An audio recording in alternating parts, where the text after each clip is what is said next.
Les téléspectateurs de France 2 sont en joie. Depuis le 30 septembre dernier, la série policière Tropique Criminel est de nouveau à l'antenne. Dans celle-ci, deux enquêtrices tentent de résoudre des meurtres dans un décor paradisiaque de sable blanc sur l'île de la Martinique.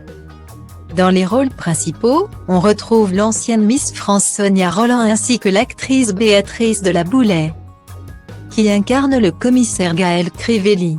Cette dernière n'en est pas à sa première expérience à la télévision puisqu'elle a été repérée dans Les Revenants, une autre production du service public. Ce que certains ignorent en revanche, c'est qu'elle a débuté sa carrière dans la chanson avec un groupe un peu particulier appelé Hernadette. La spécialité de cette joyeuse bande de 6 membres, l'un d'eux était Günther Love. Le père du dernier enfant de Daphné Burki était le air guitar, une sorte de chorégraphie assez folle où le but est de faire semblant de jouer d'un instrument.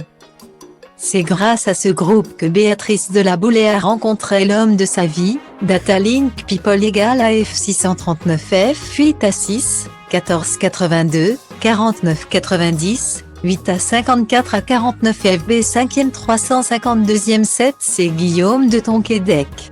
Il ne s'agissait cependant pas de l'acteur de la série culte Fais pas ci, Fais pas ça, mais bien de son homonyme, lui aussi comédien. Née le 25 mars 1981 à Fontenay-le-Comte, dans l'ouest de la France, Béatrice de La Boulaye a débuté sa carrière sur le petit écran en 2004 dans KD2A. Célèbre émission pour les jeunes diffusée sur France 2, où elle avait incarné Anne-Sophie Mansart jusqu'en 2007.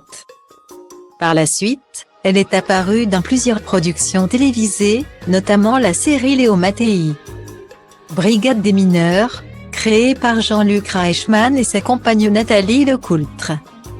D'autres ont pu l'apercevoir dans des publicités, notamment pour les marques Volkswagen et Contrex. Parallèlement à sa carrière d'actrice, elle a monté en 2006 le collectif La Bouée, grâce auquel elle a mis en scène plusieurs spectacles, dont L'écume des jours de le Boris Vian. Elle joue également le rôle de Victoria Flanagan, alias Sylvia, dans Les Feux de l'amour et du hasard de Presque Marivaux par la Comédie Presque française. Pièce jouée au Palace depuis octobre 2018. Un parcours atypique certes, mais qui lui réussit plutôt bien.